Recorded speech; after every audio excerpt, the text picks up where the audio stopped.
Welcome to In Focus. You know, in the past year, Canada has accepted thousands of Syrian refugees into the country. And now the government plans to spend $28 million to help Yazidis, refugees from northern Iraq. Joining me today is Joanne Beach, Director of Justice and Compassion for the Christian and Missionary Alliance. Welcome, Joanne. Thank you, Brian. Great to be here. When we hear about the refugee issue and what's taking place in Canada, most of us get a little bit baffled with the terminology and what's happening. What's the current state of the refugee issue in Canada, specifically with the government? Well, I'm thrilled to be part of a country that values and cares for refugees. Canada signed on to the Refugee Convention in 1969. And of course, we have a very rich history of welcoming the stranger, welcoming the refugee. Of course, the boat people of Southeast Asia in the 70s, over 60,000. So currently, our government is focused on the Syrian refugee crisis. There's over 11 million Syrians displaced. 6.3 million of them are refugees outside of their country. And so, of course, that is a main priority. Since November the 4th, 2015, the government has welcomed over 40,000 refugees. And so most of those have been Syrians because they're the largest population of refugees right now globally. Well, you know, when you look at the government versus private, there is a difference between this. And when we hear the terminology of the Syrian refugees, what's the priority of the government? Well, the government, there's a few different ways you can bring refugees into Canada. The government, of course, fully funds their own government-sponsored refugees.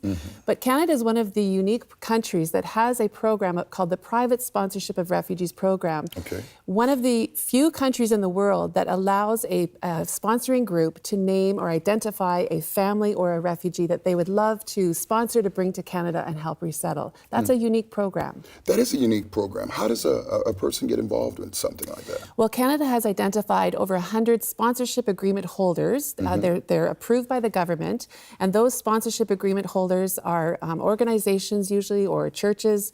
In my own case, we're a denominational sponsorship agreement holder that helps local churches or sponsoring groups apply to the government to sponsor these specific people. Affectionately called SAW. So A SAW is a sponsorship agreement holder acronym, yes. And when you start thinking about this, there is a difference between the Syrian refugees and also the Yazidis that we're hearing in the news these days. Yes, in February, the government announced that they want to bring 1,200 Yazidis. Now, technically, they're not refugees because they're internally displaced within northern Iraq. So to be a refugee, you have to actually be outside your country of origin. Explain that a little bit. Well, so this is a unique situation. Many of these Yazidis have fled Mosul, the ISIS terrorists. The Yazidis are a small people group of about 700,000 to 800,000 people in all globally. They're a persecuted people, and they have fled. Many of them are in northern Iraq, displaced but not refugees because they're not outside of Iraq. But the government has declared that they're going to help to bring 1,200 of the most vulnerable Yazidis to Canada within this year. Many of them will be the women and young girls who were kidnapped by ISIL, used as sex slaves, just terrible circumstances, were returned to their families. And so they are the most vulnerable, and the government has identified some of these very vulnerable cases that they want to assist of what they're calling joint assisted sponsorship.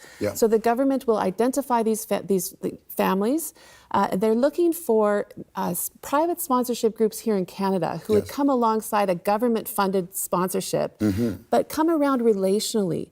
They've learned maybe from the Syrian crisis how they brought so many government-sponsored refugees without that private group to come around a family to help them resettle.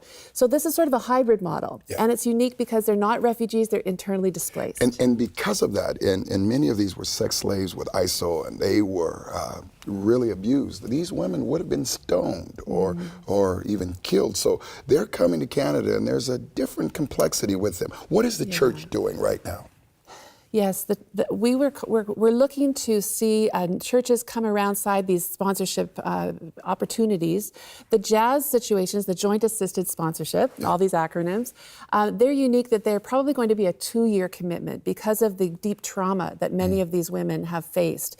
They will need more counseling, and the beauty of this hybrid model that they're asking sponsoring groups to come alongside and befriend and relationally help these women through settling into Canada and their families and their children. Yes.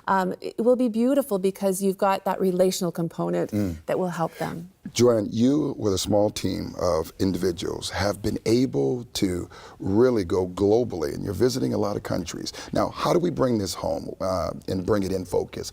If we want to get involved, what do we have to do first? First of all, I would say that we need to overcome fear of the refugee.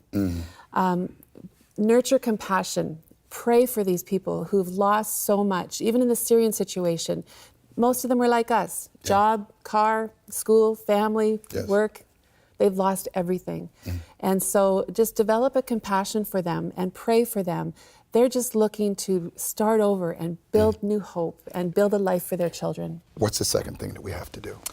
Consider sponsorship. Consider being a part of a group of people who will say, we will come together and we will help. We will apply for a family, or we'll come along one of these government JASS situations and say, we will help this family. We'll come alongside them and see them resettle in our community. And number 3, as we close? Well, for those that are already here, there's refugees in our communities all across the country.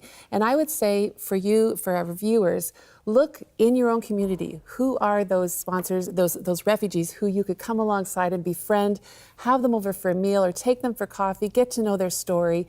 Speak English with them. They need conversational English so that they learn English, or if you're in Quebec, they need to learn French so that they can find really good employment later on. So ESL, French as a second language, those are really important things. But for someone who is not involved in a settlement, I would say just befriend one and get together with them and speak English with them. Well, thank you, Joanne. You are truly an angel, and we appreciate the information. Thank you for the hard work that you're doing. And that is bringing the issue in focus.